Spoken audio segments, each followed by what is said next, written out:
যাত্রা পুস্তক অধ্যায় 18 এবং 19। ইসরায়েল জাতিতে বিচারক পদের প্রবর্তন। ঈশ্বর মোশির জন্যে ও তার আপন জাতি ইসরায়েল জাতির জন্যে এতদিন যা কিছু করেছেন, তিনি কেমনভাবে ইসরায়েল মানুষদের মিশরের বাইরে নিয়ে এসেছেন, একসময় মোশির শ্বশুর অর্থাৎ মিদিয়ানের সেই যাজক জেত্র সেই সব কথা শুনতে পেলেন। তাই তিনি তখন মোশির স্ত্রী শিপ্পোরাকে সঙ্গে নিয়ে রওনা হলেন। মোশি তো তাকে বাপের বাড়িতে পাঠিয়েই দিয়েছিলেন। জেত্র মোশির 2 পুত্রকেও সঙ্গে নিয়ে এলেন। এদের একজনের নাম ছিল গেশ্রম অর্থাৎ ওখানে প্রবাসী। মোশি তো বলেছিলেন, আমি যে বিদেশে প্রবাসী হয়েই রয়েছি। অন্য পুত্রটির নাম ছিল এলিয়েজের অর্থাৎ আমার ঈশ্বর আমার সহায়।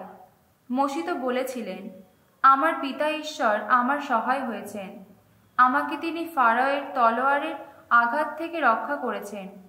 মোশির শ্বশুর জেত্র তখন মোশির স্ত্রী ও 2 পুত্রকে সঙ্গে নিয়ে মরুভূমিতে ঈশ্বরের পর্বতের কাছে সেই জায়গায় মোশির সঙ্গে দেখা করতে এলেন, মোশি যেখানে তাঁবু ফেলেছিলেন।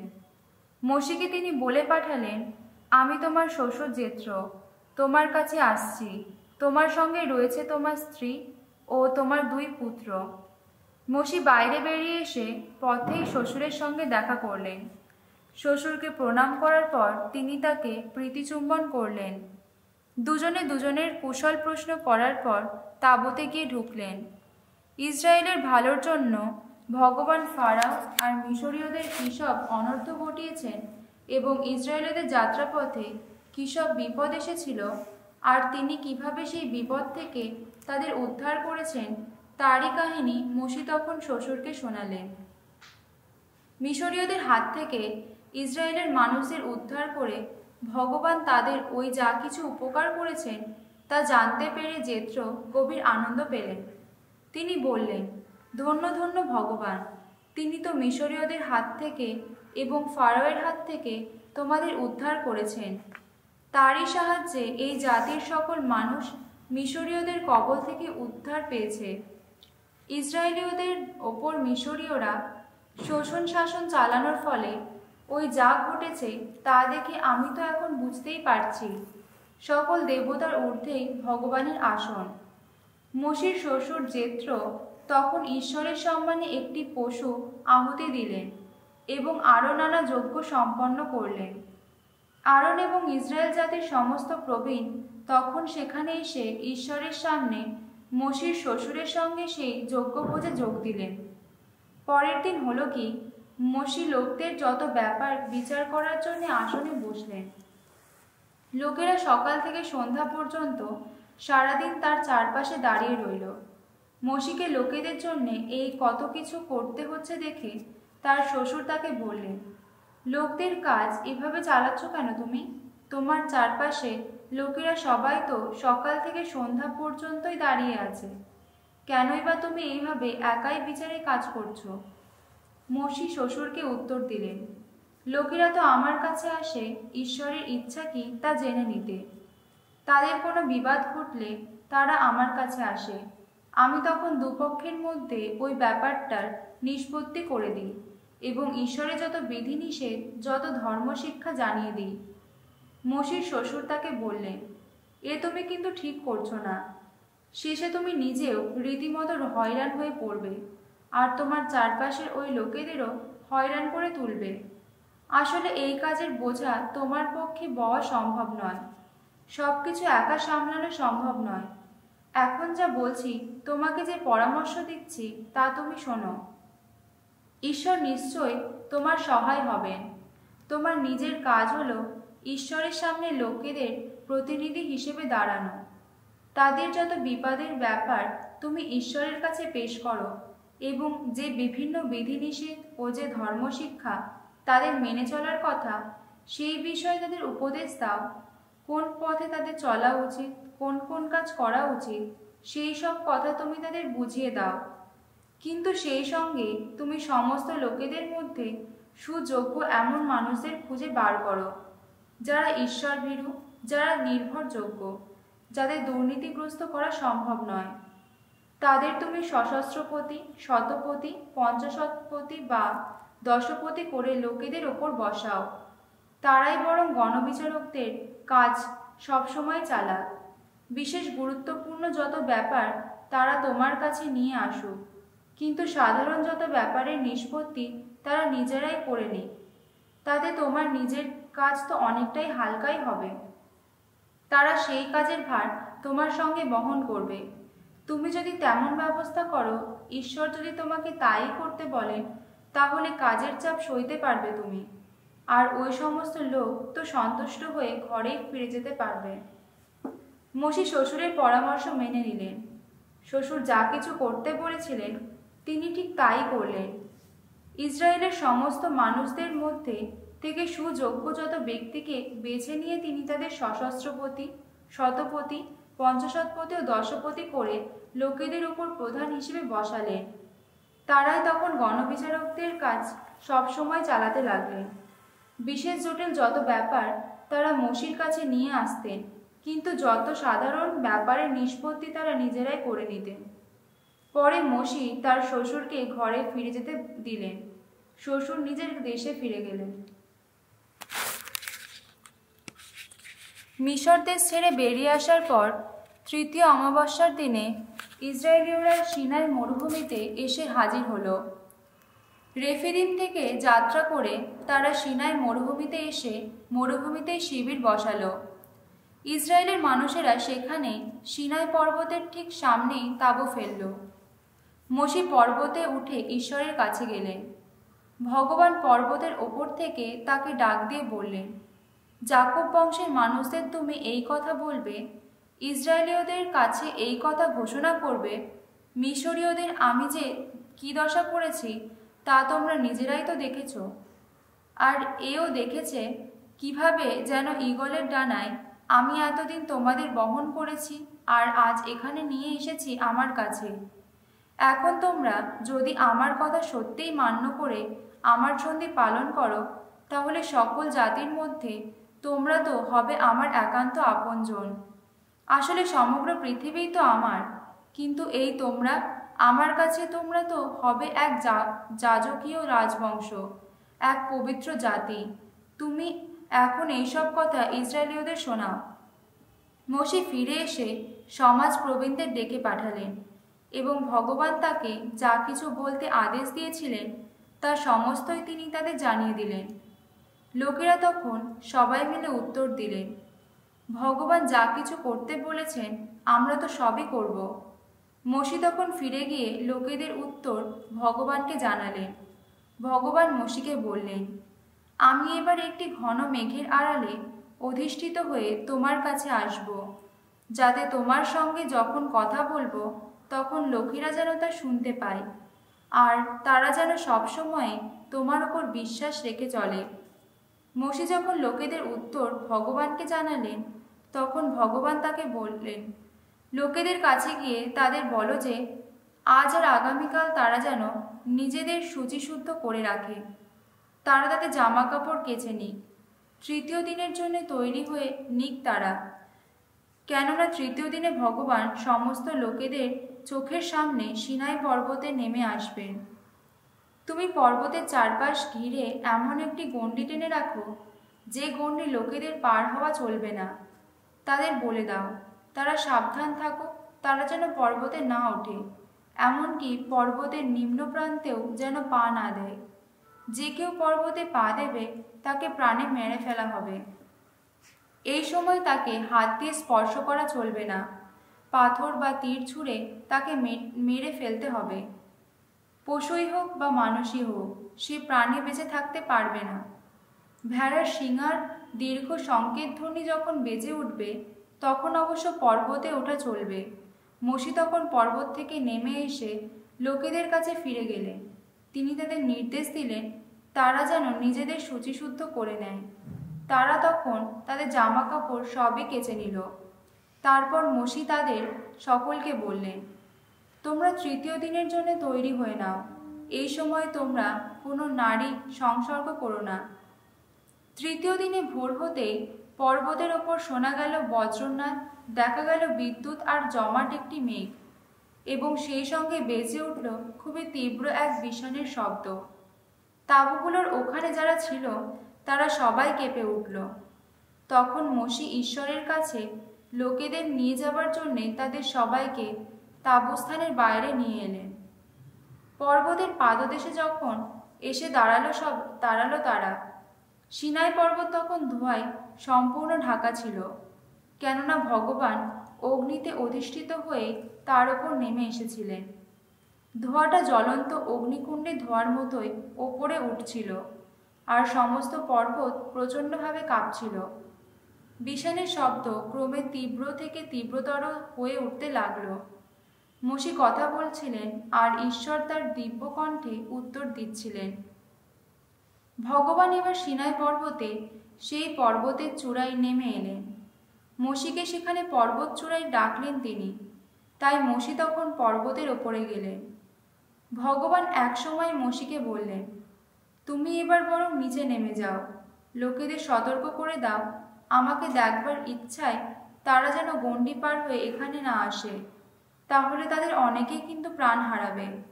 আর যাজকেরা আমার কাছে আসার অধিকার পায় যারা, তারা যেন শুচিশুদ্ধ হয়েই থাকে, পাছে আমি হঠাৎ তাদের শাস্তি দিই।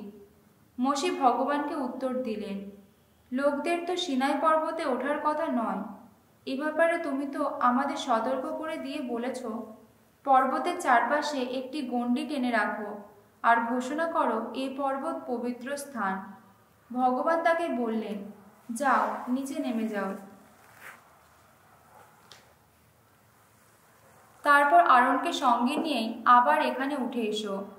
কিন্তু যাজকেরা আর লোকেরা আমার কাছে উঠে আসার ইচ্ছায় যেন ওই গণ্ডি পার না হয়, পাছে আমি হঠাৎ তাদের শাস্তি দিই। মোশি তখন লোকেদের কাছে আবার নেমে এসে সব কথা তাদের জানালেন। শাম সঙ্গীত 42 ও 43। প্রবাসী ভক্তর অন্তরে ঈশ্বর মন্দির দর্শনের ব্যাকুল অভিলাষ। জলস্রোতের জন্য ব্যাকুল যেন হরিণীর মতো। ওগো ঈশ্বর, তোমারই জন্যে ব্যাকুল আমার প্রাণ। পরমেশ্বরে আহা জীবনেশ্বর, তারই জন্যে তৃষিত আমার প্রাণ। ঈশ্বরের কাছে আহা কবে যাব আমি, কবে পাব তার শ্রীমুখের দর্শন। হায় রে, আজ নিশিদিনের অন্ন আমার শুধুই অশ্রুজল। লোকেরা আমায় শুধুই সারাদিন, ওহে কোথায় গেল তোমার ঈশ্বর। এখন আমি স্মরণ করি সেই অতীত দিনের কথা, আর বাধা মানে না মনের আবেগ। সেদিন সবার সঙ্গে শোভাযাত্রায় এগিয়ে যেতাম আমি, এগিয়ে যেতাম ঈশ্বরের গৃহের অভিমুখে। চতুর্দিকে বাজত জয়ধ্বনি, বন্দনা সঙ্গীত, চতুর্দিকে জনতার উল্লাস। প্রাণ আমার, অমন করে কেনই বা আজ ভেঙে পড়ছ তুমি? ভেতরে ভেতরে কেনই বা অমন অস্থির হয়ে উঠছ তুমি? বরং ভরসা রাখো ঈশ্বরে, জানি তার গুণগান আবার গাইব আমি। আমার ত্রাতা তিনি, আমার ঈশ্বর তিনি। ওগো ঈশ্বর আমার, আমি তো ভেতরে ভেতরে ভেঙেই পড়েছি, তোমাকেই তাই স্মরণ করছি আমি। জর্ডন নদীর দেশে হরমোন পর্বতে এই সুদৃঢ় অঞ্চলে তোমাকেই স্মরণ করছি আমি, এই মিশার পাহাড়ে। তোমার শত জলপ্রপাতে তর্জনের গর্জনে বেজে উঠেছে এক অতলের কাছে অন্য এক অতলের আহ্বান। তোমার তরঙ্গরাশি প্রমত্ত কল্লোল আমায় প্লাবিত করে, হায় বয়ে চলে গেছে। আহা, ভগবানের করুণা ঝরুক সারাদিন, রাত্রেবেলায় গাইব আমি তার বন্দনা গান। আমার জীবন স্বামী ঈশ্বরের চরণে জানাবো প্রার্থনা। আমার শক্তিশৈল ঈশ্বরকে আজ বলছি বারবার, কেনই বা তুমি আমায় ভুলে আছো? আজ কেনই বা শত্রুর তাড়নায় আমায় এমন দুঃখে পথ চলতে হয়? আমার বিপক্ষে রয়েছে যারা, তাদের আঘাতে আঘাতে এখন মর্মাহত আমি। তারা আমায় কত অপমান করে, সারাদিন শুধুই আমায়। ওহে কোথায় গেল তোমার ঈশ্বর? প্রাণ আমার অমন করে কেনই বা আজ ভেঙে পড়েছ তুমি? ভেতরে ভেতরে কেনই বা অমন অস্থির হয়ে উঠেছ তুমি? বরং ভরসা রাখো ঈশ্বরে, জানি তার গুণগান আবার গাইব আমি। আমার ত্রাতা তিনি, আমার ঈশ্বর তিনি। ওগো ঈশ্বর, তোমার কাছ থেকে যেন পায় সুবিচার।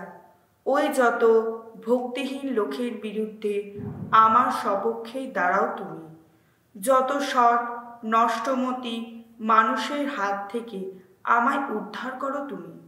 ওগো ঈশ্বর, তুমি তো আশ্রয় আমার, তবে কেনই বা তুমি আমায় ঠেলে দিয়েছ দূরে?